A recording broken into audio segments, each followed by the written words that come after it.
أعوذ بالله السميع العليم من الشيطان الرجيم من همزه ونفخه ونفثه بسم الله الرحمن الرحيم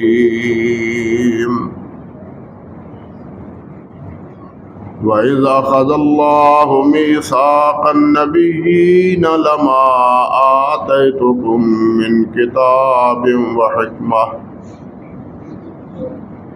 ثُمَّ جَاءَكُمْ رَسُولٌ مُّصَدِّقٌ لِّمَا مَعَكُمْ لَتُؤْمِنُنَّ بِهِ وَلَتَنصُرُنَّهُ قال أقررتم وأخذتم على ذلكم إصري قالوا أقررنا قال فاشهدوا وأنا معكم من الشاهدين فمن تولى بعد ذلك فأولئك هم الفاسقون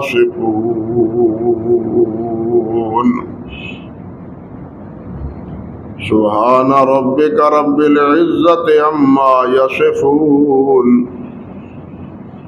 وسلام على المرسلين والحمد لله رب العالمين۔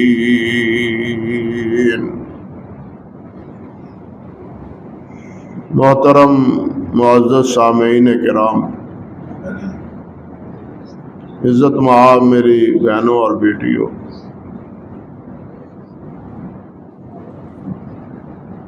اللہ سبحانہ و تعالی نے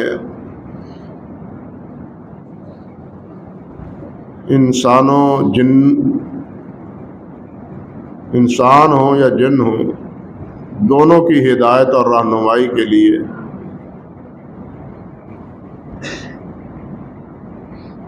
بہت سے انبیاء کرام علیہم السلام کو مبعوث فرمایا ہے۔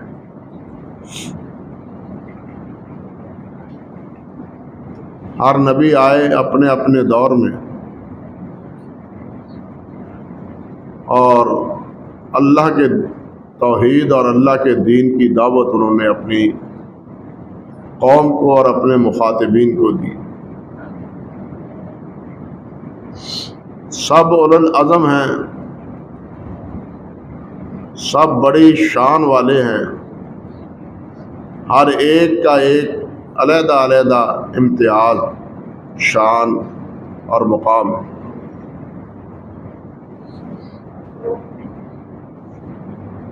مگر جو مقام اور جو مرتبہ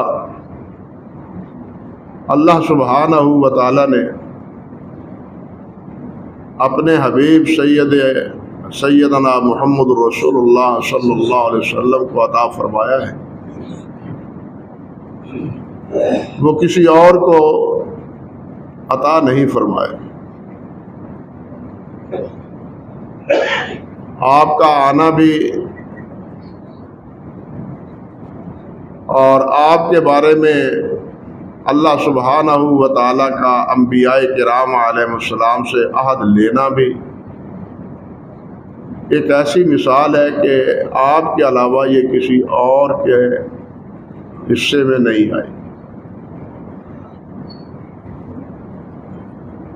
یہ جو آیات پڑھی ہیں میں نے سورۃ آل عمران کی، ان میں اللہ سبحانہ و تعالیٰ نے اسی عہد کا ذکر کیا ہے کہ انبیاء کرام علیہ السلام سے اللہ فرماتے ہیں کہ میں نے انہیں کہا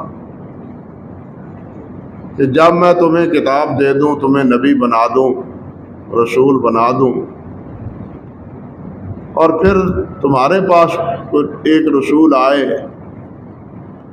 جو تمہاری تصدیق کرنے والا ہو، تو تم نے اس پر ایمان لانا ہے اور اس کی مدد کرنی ہے، تعاون کرنا ہے، اس کا ہم نوا بننا ہے۔ صرف ایمان کافی نہیں۔ اللہ اکبر کبیر۔ تو تمام نے کہا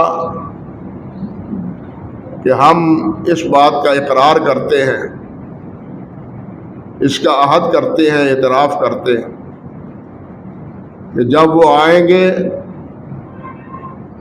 تو ہم انہی کا نام لیں گے، انہی کا کلمہ پڑھیں گے، انہی کی اطاعت اور انہی کی فرم برداری کریں گے۔ اللہ سبحانہ و تعالیٰ نے فرمایا ہے ایک دوسرے پر یہ گواہی پر قائم رہو، میں بھی گواہ ہوں تمہاری اس بات پر، تمہارے اس اقرار پر کہ تم نے اس بات کا اعتراف کیا ہے، مانا ہے، تسلیم کیا ہے کہ وہ رسول آئیں گے تو ہم اس کی تابعداری کریں گے، اس پر ایمان لائیں، ہم اقرار کرتے ہیں۔ اور میں بھی گواہی دیتا ہوں، میں بھی گواہ بنتا ہوں اس بات پر۔ اس کے بارے میں جس طرح کہ حضرت عبداللہ ابن عباس اور دیگر حضرات مفسرین رحمہم اللہ فرماتے ہیں کہ یہاں رسول سے مراد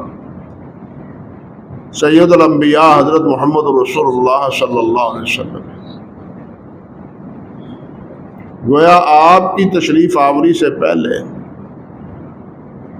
آپ کے بارے میں تمام انبیاء کرام علیہم السلام سے یہ عہد و پیمان، یہ صرف آپ کا امتیاز۔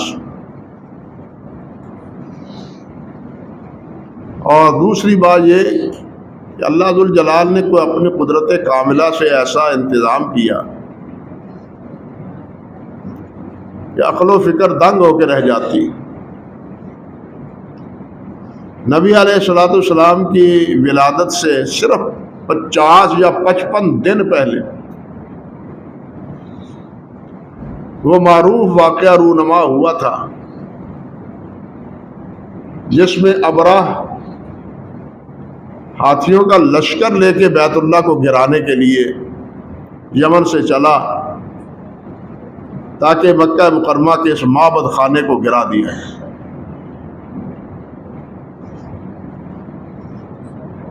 مگر اللہ سبحانہ و تعالیٰ کا منشا اور مرضی اور فیصلہ تو کچھ اور تھا۔ اللہ نے تو اس گھر کو بسانا تھا اور اس گھر کی سیادت اور امامت حضرت محمد رسول اللہ صلی اللہ علیہ وسلم کو عطا فرمانی تھی، اور ان کے جد امجد حضرت ابراہیم علیہ السلام اور اسماعیل علیہ السلام کا بنایا ہوا یہ اللہ کا گھر، اس کی تولیت وہ نبی علیہ السلام کے سپرد کرنا تھا۔ اللہ کا تو منشا یہ تھا۔ اب اللہ کے منشا کے خلاف کوئی کیسے کامیاب ہو سکتا ہے؟ اللہ کے فیصلے کے سامنے کوئی چیز آڑ نہیں بن سکتی، رکاوٹ نہیں بن سکتی۔ اللہ جو چاہتے ہیں فیصلہ فرما دیتے ہیں، ہم جو چاہیں انتظامات کر لیں اپنی بساط کے مطابق، لیکن اللہ ذوالجلال والاکرام کا فیصلہ ہو کے رہتا ہے۔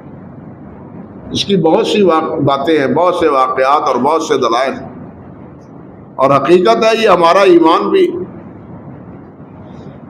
کہ اللہ قادر قدیر ہے، جو چاہتا ہے کر گزرتا ہے۔ اللہ کے کرنے پر کوئی قوت اور طاقت حائل نہیں ہو سکتی۔ فرعون جیسے نے، نمرود جیسے نے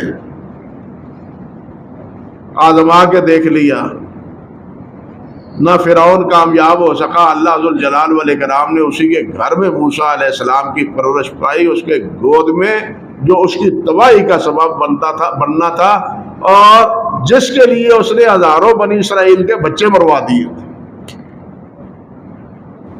اللہ ذوالجلال ہر چیز پہ قادر۔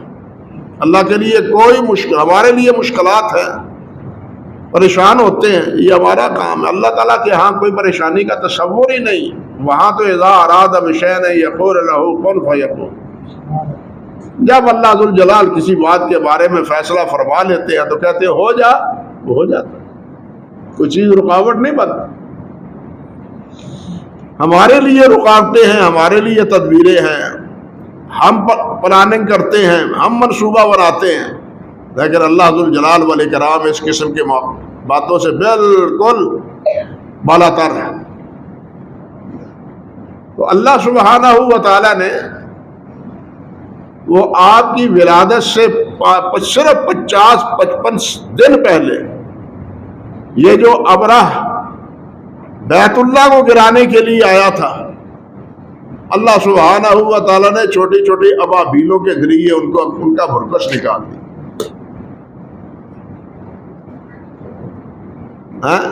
ہاتھی سب کے سب جتنے تھے وہ سب مر گئے، بھوسا بن کے رہ گئے. اور خود اس کا یہ اپنا حال تھا کہ یمن تک ایک ہاتھی پر دوڑا جا رہا ہے اور جسم اس کے سے یہ گوشت گل گل کے نیچے گر رہا. بڑی مشکل سے گھر پہنچا اسی نوعیت میں اور اسی کیفیت. یہ سارا انتظام کس کے لیے ہو رہا ہے؟ نبی کریم حضرت محمد رسول اللہ صلی اللہ علیہ وسلم کی آمد کے. یہ اہتمام ابتدا ہی میں آپ کی ولادت سے پہلے ہی اللہ سبحانہ و تعالیٰ نے کیے. انبیاء کرام علیہ السلام سے عہد علیحدہ، یہ اہتمام علیحدہ، پھر ابراہیم علیہ السلام کی دعا اس سے علیحدہ، اور انبیاء کرام علیہ السلام کی اپنے اپنے دور نبی علیہ السلام کی آمد پر بشارتیں وہ اس سے جدا. ہمارے بر صغیر کے علماء نے اللہ تعالیٰ کروڑ رحمتیں فرمائے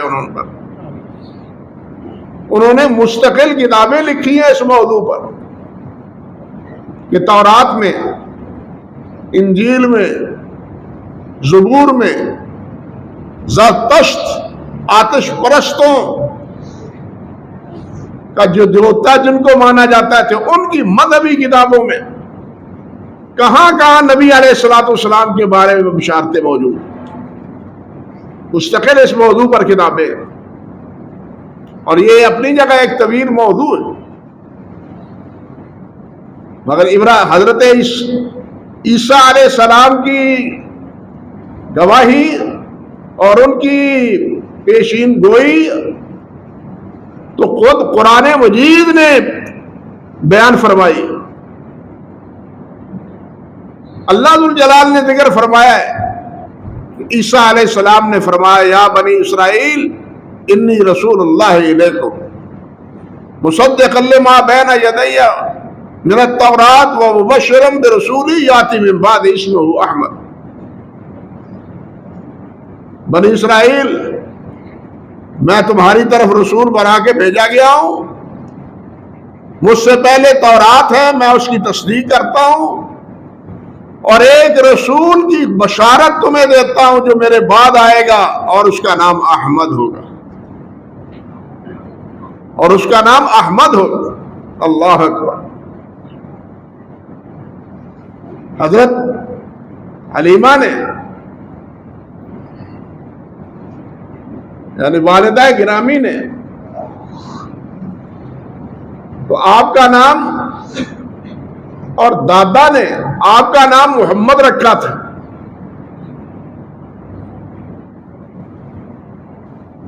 اور محمد نامی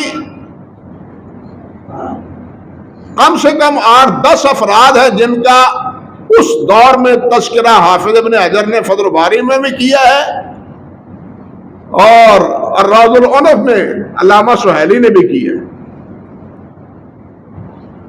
اور یہ انہوں نے نام کس وجہ سے اپنے بیٹوں کا رکھا نام محمد؟ اس بنا پر کہ آنے والے نبی کے بارے میں کہا جاتا ہے کہ اس کا نام محمد ہوگا، تو انہوں نے اپنی اولاد کا نام محمد رکھا کہ شاید ہماری قسمت جاگ پڑے. انہوں نے یہ کیا،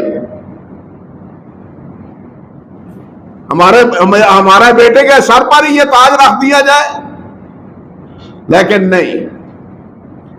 ان کے سارے خواب اور ساری یہ پلانیں ختم ہو کے رہ گئی. اللہ ذوالجلال نے نبی علیہ السلام کو پیدا کیا اور دادا نے سردار عبد المطلب نے واقعتاً آپ کا نام محمد رکھا صلی اللہ علیہ وسلم. اور حضرت عیسیٰ علیہ السلام نے آپ کی بشارت آپ کے اسم گرامی احمد سے دی. علماء نے لکھا ہے کہ عیسیٰ علیہ السلام کی بشارت سے لے کے نبی علیہ السلام تک کسی باپ نے اپنے بیٹے کا نام احمد نہیں رکھا. نہ اللہ ذوالجلال نے گویا یوں سمجھیے کہ کسی کو رکھنے دیا ہے. ہوتا تو سب کچھ اللہ تعالیٰ کی طرف سے. گویا اللہ تعالیٰ نے کسی کا نام، کسی کے والد کے ذہن میں یہ خیال ہی نہیں ڈالا کہ اس کا نام احمد رکھو. یہ ایسے کیوں کیا؟ تاکہ کسی کو اشتباہ نہ رہے کہ عیسیٰ علیہ السلام جو آخری بنی اسرائیل میں نبی تھے، انہوں نے جو بشارت دی تھی شاید یہ احمد اس کا مصداق ہو. اس گمان سے، اس وہم سے بچانے کے لیے اللہ سبحانہ و تعالیٰ نے اپنی قدرت کاملہ سے کسی والدین کے ذہن میں اپنی اولاد کا نام احمد رکھنے کا تصور ہی نکال دی. اور نبی علیہ السلام کا یہ نام محمد اور احمد خود آپ نے بتلایا، میرا نام محمد بھی ہے، میرا نام احمد بھی. آپ نے یہ بات ارشاد فرمائی کہ میں ابراہیم کی دعا ہوں اور میں عیسیٰ علیہ السلام کی بشارت ہوں. میں ابراہیم اپنے باپ کی جدیالہ کی دعا، وہ جو دعا کی تھی وہ میرے بارے میں نبی ابراہیم علیہ السلام نے کی تھی، اور عیسیٰ علیہ السلام نے جو بشارت دی تھی احمد کے نام سے، وہ میں احمد ہوں. اس بارے میں بہت سی احادیث مبارک موجود ہیں. اور احمد کے لفظ کو، اور یہ دونوں لفظ محمد ہو یا احمد ہو، ان میں بڑی نامویت ہے، بڑی اہمیت ہے، بڑی معنویت ہے ان دونوں میں. محمد کی علیحدہ ہے. اور یہ بھی یاد رکھیں کہ محمد نام تورات میں عیسیٰ علیہ السلام کی زبان میں محمد آیا ہے نام. تورات میں فارکلید محمد ہی کا ترجمہ ہے، اور عیسیٰ علیہ السلام کی تورات میں احمد نام، انجیل میں احمد نام عیسیٰ علیہ السلام کا ہے.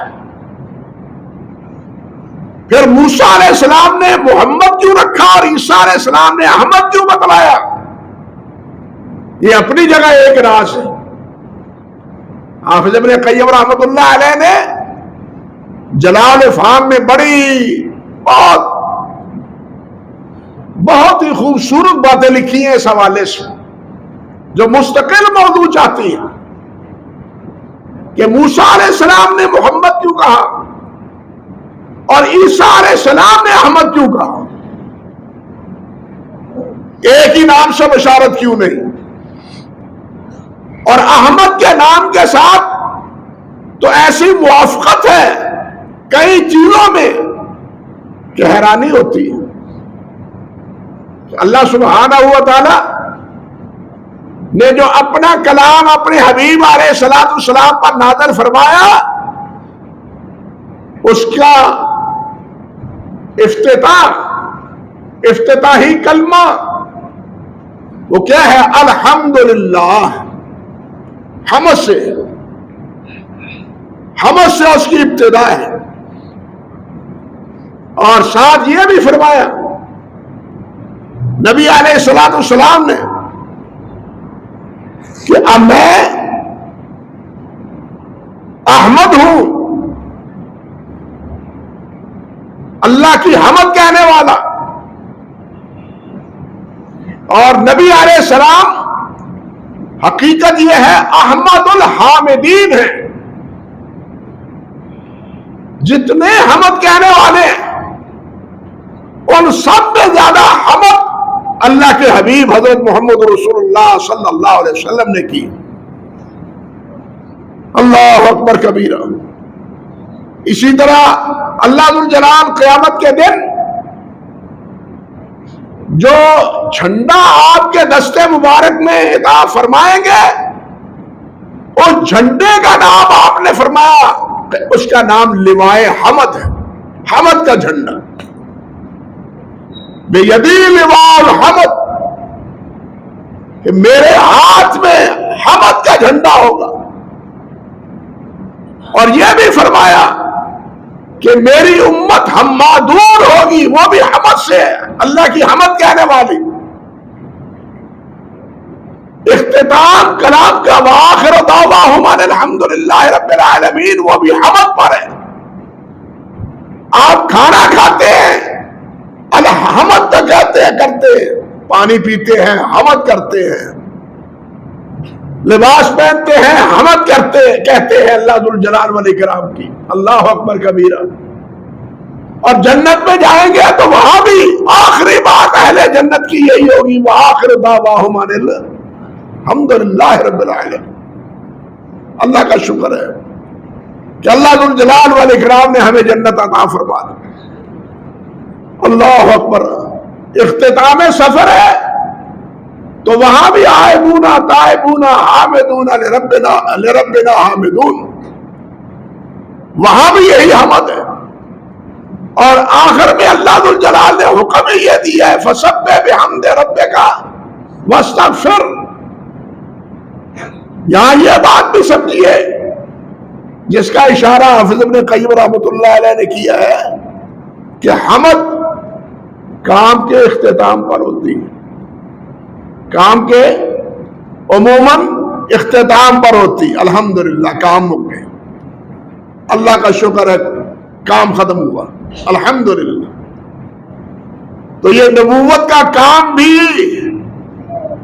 حضرت احمد صلی اللہ علیہ وسلم کے آنے کے بعد ختم ہو گیا۔ گویا کہ آپ کا یہ اسم گرامی خود انبیاء کے خاتمے کی ایک دلیل ہے۔ جہاں دوسرے ادلہ ہے نا، ان میں ایک دلیل خود آپ کا اسم گرامی بھی ہے کہ ہمیشہ کام کے اختتام پر حمد ہوتی ہے۔ اور نبی علیہ الصلوۃ والسلام کا تو نام ہی احمد اور محمد صلی اللہ علیہ وسلم۔ اور دوسری بات جو عرض کرنی چاہتا ہوں کہ ہم نے جو کچھ بھی مانا ہے، ہمارے ایمانیات میں جو چیزیں بھی شامل ہیں، وہ ہم نے حضرت محمد رسول اللہ صلی اللہ علیہ وسلم کے بتلانے پر ہم نے تسلیم کی۔ اللہ ایک ہے یہ ہمیں اللہ کے رسول نے بتلایا، جنت دوزخ ہے یہ ہمیں اللہ کے رسول نے بتلایا، قیامت ہے ہمیں اللہ کے رسول نے بتلایا،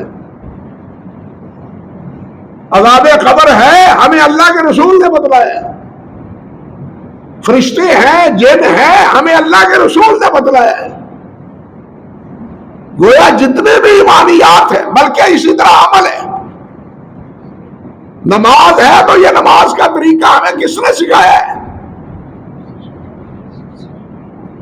یہ حج ہے تو حج کا یہ طریقہ ہمیں کس نے سکھایا ہے؟ یہ روزہ ہے تو اس کے متعلقات ہمیں کس نے خبردار کیا ہے؟ ہمیں کس نے بتلائے؟ زکوٰۃ ہے، کس سے کیا دینا ہے، کس کو دینا ہے، کتنی دینی ہے، یہ ہم کو کس نے بتلایا ہے؟ یہ ساری باتیں ہم کس کے کہنے پر کر رہے ہیں؟ حضرت محمد رسول اللہ صلی اللہ علیہ وسلم کے کہنے پر۔ اور یہ اس لیے کہ آپ کو سچا تو ماننے والوں کو نے نہیں مانا، جو آپ کے منکر تھے وہ بھی آپ کو سچا کہتے تھے، وہ بھی اقرار کرتے تھے کہ محمد صادق اور امین ہے صلی اللہ علیہ وسلم۔ اس لیے آپ کی کوئی بات غلط نہیں ہے، آپ کی ہر باتیں سچی ہیں۔ جو آپ نے خبردار کیا ہے، جو آپ نے بتلایا ہے، جس سے آگاہ کیا ہے، ہم اس سب کو مانتے ہیں. کس کے کہنے پر؟ محمد رسول اللہ صلی اللہ علیہ وسلم کے کہنے پر، کسی اور کے کہنے پر نہیں. ہم نے اس دین کو مانا ہے تو اس لیے کہ اس دین کو ماننے کا حکم حضرت محمد رسول اللہ نے دیا ہے صلی اللہ علیہ وسلم. اللہ اکبر کبیرہ. لیکن ایک بات اس کے ساتھ یہ بھی، ہمارا ایمان یہ ہے، ہمارا ایمان یہ ہے، لیکن آپ حیران ہوں گے کہ ہمارے بر صغیر کا ایک دجال قادیان کا غلام احمد سب سے پہلے تو وہ یہ کہتا ہے کہ یہ جو انبیاء کرام علیہ السلام سے وعدہ نبوت کا لیا گیا ہے، یہ میرے بارے میں وعدہ لیا گیا ہے. لا حول ولا قوت الا باللہ. اور اس کا بیٹا محمود، جو اس کا جو خلیفہ بشیر الدین محمود، جو اس کا دوسرا خلیفہ تھا، پہلا نور حکیم نور الدین تھا، وہ کیا کہتا ہے ذرا وہ بھی سن لیں. ہمارا ایمان تو یہ ہے جو میں نے پہلے عرض کیا کہ ہم کو قرآن کو اللہ کا کلام مانتے ہیں کہ یہ اللہ کا کلام ہے. کس کے کہنے پر؟ محمد رسول اللہ کے کہنے پر. آپ عربی بولتے تھے، عربی میں ہدایات فرماتے تھے، لیکن قرآن کا حصہ کیا ہے؟ آپ کے ارشادات کیا ہے؟ یہ امتیاز کس نے بتلایا ہے؟ یہ حضرت محمد رسول اللہ صلی اللہ علیہ وسلم. لیکن بشیر الدین کہتا ہے ہم قرآن کو اللہ کا کلام اس لیے مانتے ہیں کہ مرزا نے انہیں بتایا ہے. حضرت محمد صلی اللہ علیہ وسلم کو اس لیے رسول مانتے ہیں کہ رسول مرزا نے کہا ہے کہ محمد رسول ہے. سوچئے ذرا، ہم نے آپ کو رسول مانا ہے کس وجہ سے؟ کہ آپ نے کہا ہے کہ انی رسول اللہ. بات سمجھے؟ ہم نے آپ کو رسول مانا ہے کس لیے کہ آپ نے فرمایا ہے انی رسول اللہ، میں اللہ کا رسول ہوں. مگر یہ کہتے ہیں کہ ہم نے محمد رسول اللہ کو اس لیے مانا ہے کہ غلام احمد نے کہا ہے کہ محمد اللہ کے رسول ہے. گویا محمد رسول اللہ کے کہنے پہ اللہ کے رسول کو نہیں مانا. قرآن کو اللہ کے رسول نے کہا ہے کہ یہ اللہ کا کلام ہے، اس وجہ سے نہیں مانا، بلکہ کس کی وجہ سے مانا ہے؟ غلام احمد کے کہنے پر. کیوں؟ وہ ہمارا نبی ہے. کہتے ہیں اور حدیث بھی وہی لیں گے جو مرزا نے تسلیم کی ہے. رہا حدیث کا مسئلہ تو حدیث وہ ہے جس کو مرزا کہے کہ یہ حدیث ہے اس کو مان لو، جس کو کہے کہ اس کو نہ مانو اس کو ہم نہیں مانتے. یہ ہے اس کی عقیدہ. بلکہ غلام احمد قادیانی نے خود ایک کتاب لکھی ہے، تحفہ گولرویہ. تحفہ گولرویہ. اللہ اکبر کبیرہ. میر علی شاہ صاحب تھے نا مرحوم، ان کے جواب میں انہوں نے اس کے رد میں 2 کتابیں لکھی ہیں. سیف چشتیائی ایک کتاب ہے، اور اسی کے ساتھ غلام احمد کے کہنے پر لاہور میں تفسیر لکھنے کا مقابلہ انہوں نے کیا تھا، لیکن غلام احمد قادیانی میدان میں آنے سے گریز کر گیا. سیف چشتیائی کا جواب اس نے تحفہ گولرویہ کے نام پر دیا، اور اس تحفہ گولرویہ میں کیا کہتا ہے؟ کہتا ہے علماء مخالفین کا میری نسبت اور بھی عذر نہیں، اور کوئی عذر نہیں بجز اس کے اس بہودہ عذر کے جو ایک ذخیرہ رطب و یابس حدیثوں کا انہوں نے جمع کر رکھا ہے، ان کے ساتھ مجھے ناپنا چاہتے ہیں، حالانکہ ان حدیثوں کو میرے ساتھ ناپنا چاہیے۔ قرآن کا مسئلہ بھی گیا، حدیث کا مسئلہ بھی گیا۔ اب حدیث وہ ہے جس کو مرزا کہہ کہ یہ تو ٹھیک ہے حدیث ہے، یہ حدیث نہیں ہے۔ غلام احمد قادیانی خود یہ کہتا ہے، اور جو اس کا بیٹا ہے وہ اس سے ایک قدم آگے، انا للہ و انا الیہ راجعون۔ اب عجیب بات یہ ہے کہ غلام احمد قادیانی یہ مانتا ہے کہ نبی محمد رسول اللہ صلی اللہ علیہ وسلم کا اسم گرامی احمد ہے۔ ذرا سوچئے اس بات کو۔ وہ مانتا ہے آئینہ کمالات میں کہ محمد رسول اللہ صلی اللہ علیہ وسلم کا نام احمد ہے، اور احمد نام کی بشارت حضرت عیسیٰ علیہ السلام نے دی ہے، اور عیسیٰ علیہ السلام کے بعد یہی ایک احمد ہے جن کو اللہ ذوالجلال نے رسول بنا کے بھیجا ہے۔ آئینہ کمالات میں یہ خود غلام محمد قادیانی کہتا ہے۔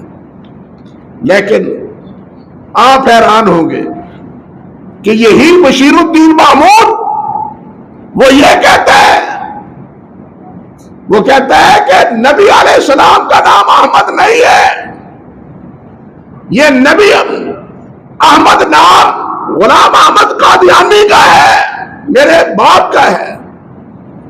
انا للہ و انا الیہ راجعون۔ اندازہ کیجئے، یعنی وہ کیا باپ کے خلاف جس کے بارے میں وہ خود کہتا ہے کہ ہمارا ایمان قرآن مانتے ہیں، غلام احمد کے کہنے پر، رسول اللہ کو مانتے ہیں غلام احمد کے کہنے پر، حدیث کو مانتے ہیں غلام احمد کے کہنے پر۔ لیکن اس نے تو یہ بھی کہا ہے کہ احمد محمد رسول اللہ صلی اللہ علیہ وسلم ہے، آپ کا اسم گرامی احمد بھی ہے، لیکن وہ یہ ماننے کے لیے تیار نہیں ہے۔ وہ کہتا ہے کہ احمد یہ میرے والد غلام احمد قادیانی کے بارے میں بشارت ہے، اور یہ عہد جو انبیاء سے لیا گیا ہے یہ بھی میرے والد کے بارے میں لیا گیا ہے۔ انا للہ و انا الیہ راجعون۔ یہ باتیں میں اس لیے عرض کر رہا ہوں کہ کم سے کم آپ کے ذہن میں ایک خاکہ تو ہو کہ آخر 100 سال کی لڑائی علماء نے جو لڑی ہے، اور 100 سال کے بعد جو 74 میں فیصلہ آپ کی پارلیمنٹ نے کیا تھا، آپ اس فیصلے کو علی وجہ البصیرت تسلیم کریں اور صحیح مانیں کہ یہ واقعی ابدار اسلام سے خارج ہے۔ یہ محمد رسول اللہ کو نہیں مانتے صلی اللہ علیہ وسلم، یہ غلام احمد قادیانی کو مانتے ہیں۔ ہمارا بنیادی اختلاف ان سے یہ ہے کہ جو پیشین گوئی ہے قرآن مجید میں اللہ ذوالجلال کے بارے میں، اللہ ذوالجلال نے محمد رسول اللہ کے بارے میں فرمائی ہے، وہ ان کا مصداق غلام احمد قادیانی کو مانتے ہیں۔ انا للہ و انا الیہ راجعون۔ اللہ اس گمراہی سے ہمیں بچائے۔ بلکہ نبی علیہ السلام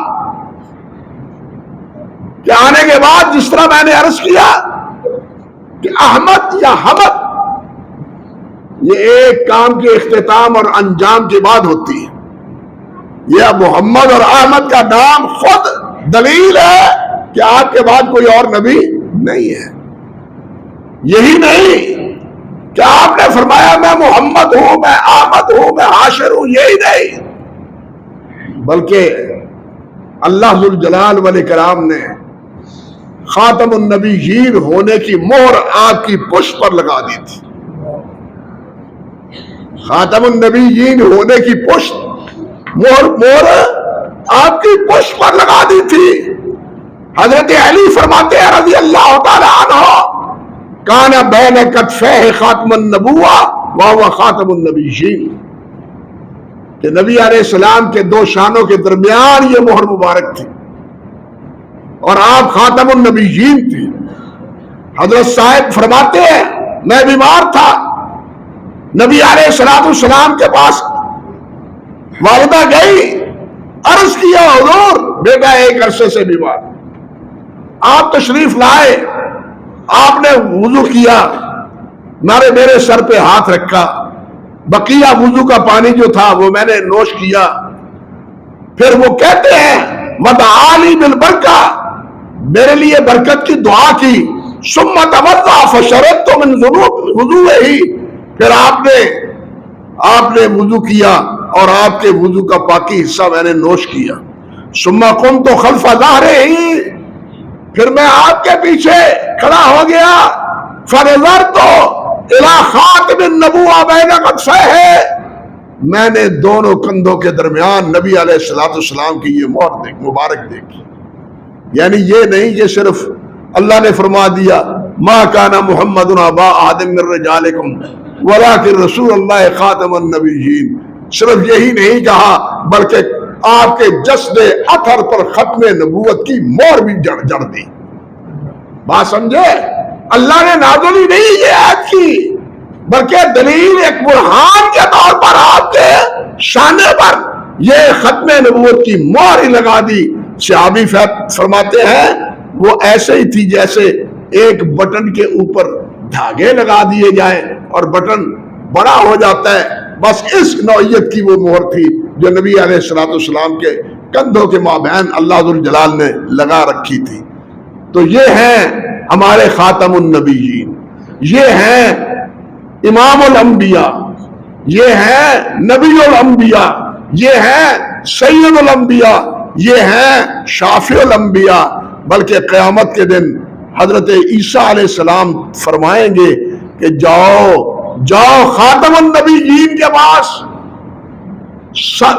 مسند امام احمد میں صحیح سند سے ہے کہ عیسیٰ علیہ السلام کہیں گے خاتم النبیین کے پاس جاؤ، جب تک وہ مہر نہیں کھلے گی اس وقت تک کوئی بولے گا نہیں۔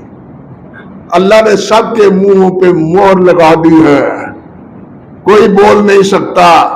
یوم یقوم الروح والملائکۃ صفا لا یتکلمون الا من اذن له الرحمن، کوئی بول نہیں سکے گا، اللہ کے ساتھ بات نہیں کر سکے گا جب تک یہ مہر نہیں کھلے گی، اس وقت کوئی اللہ سے بات نہیں کر سکے گا۔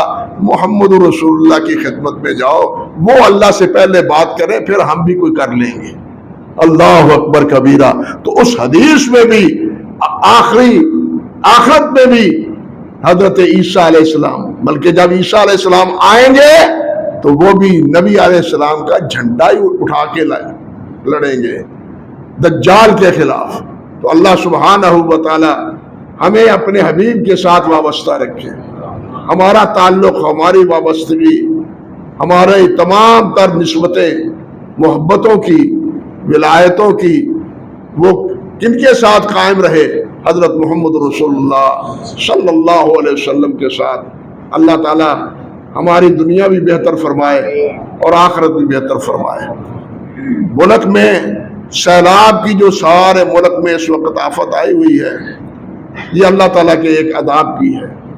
جو کچھ ہم کرتے ہیں، اللہ اکبر، یا سیلاب کے علاقوں میں جو کچھ ہو رہا ہے وہ خبریں میڈیا پر آ رہی ہیں، چوری، ایک دوسرے کو مارنا، لوٹنا، یہ ان علاقوں میں اللہ کے عذاب آنے کے باوجود بھی تھما نہیں ہے۔ اللہ کے عذاب آنے کے باوجود اور اللہ تعالیٰ کے اس عذاب کے باوجود ہم ایک دوسرے کے ساتھ دست بگریباں ہیں، عزتوں سے کھیلتے ہیں۔ آئے دن خبروں میں آتا ہے باپ نے بیٹے کو مار دیا اور بیٹے نے باپ کو مار دیا۔ کل کے اخبار ہی اٹھا کے دیکھ لیں، پچھلی چھوڑ دیں، باپ بیٹے کو مار رہا ہے، بلکہ بیٹے ماں کے ساتھ بدکاری کا ارتکاب کر رہے ہیں۔ معاذ اللہ ثم استغفر اللہ۔ یہ کوئی اچنبے کی بات نہیں، یہ سب باتیں اللہ کے رسول نے فرمائی تھی کہ ایک وقت ایسا آئے گا کہ ایسے لوگ بھی ہوں گے جو اپنے ماں کے ساتھ منہ کالا کریں گے۔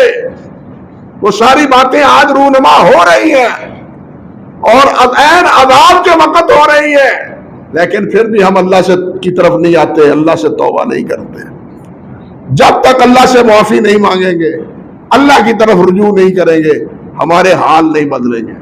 اللہ ہمیں معاف فرما دے، ہمارے حال پر رحمت فرما دے، عالم اسلام پر اللہ رحمت فرمائے۔ ایک طرف اندیہ ہے کہ دشمن آئے دن مسلمان ملکوں پر حملہ آور ہو رہا ہے، اور دوسرے مسلمان ممالک کے بارے میں وہ اپنے عزائم کا اظہار کر رہا ہے۔ دوسری طرف مسلمان اس وقت بھی متحد اور متفق نہیں ہے۔ اس کا واحد حل مسلمانوں کا اتفاق ہے، واحد حل مسلمانوں کا اتفاق ہے۔ جب تک مسلمان متفق ہو کے نہیں جواب دیں گے، اس وقت یہ اکیلے مار کھاتے رہیں گے۔ کبھی ایران کھائے گا، کبھی غزہ کھائے گا، کبھی فلسطین کھائے گا، کبھی یمن کھائے گا، کبھی پھر دوسرے ملک بھی ان کی باری بھی آ جائے گی۔ جب ہم اسی طرح ایک ایک کر کے کھڑے ہوں گے تو وہ ایک ایک سے نپٹے گا، لیکن جب آپ اکٹھے ہوں گے تو اللہ کے فضل و کرم سے وہ آپ کی طرف منہ اٹھا کے بھی نہیں دیکھے گا۔ اس سے قرآن کی بھی گواہی موجود ہے، لیکن وقت نہیں ہے کہ وہ ساری باتیں عرض کروں۔ بہرحال اس کا واحد حل مسلمانوں کی یگانگت، مسلمانوں کا اتفاق، مسلمانوں کا اتحاد ہے۔ اللہ مسلمانوں کے مابین اتفاق اور اتحاد پیدا کرے، اور اپنے مشترکہ دشمن کو پہچاننے کی اللہ ذوالجلال ہمیں توفیق عطا فرمائے۔ اپنی دشمنی ختم کر کے اپنے مشترکہ دشمن کی سرکوبی کے لیے جمع ہو جائیں، ایک ایجنڈے پر، ایک نقطے پر، تو پھر یہ مسلمان کامیاب ہو سکتے ہیں، ورنہ کامیابی کی بظاہر کوئی امید نظر نہیں آتی۔ اللہ ہمیں معاف فرمائے، ہمارے حال پہ رحمت فرمائے۔ اقول قولی ھذا استغفر اللہ لی ولکم ولسائر المسلمین۔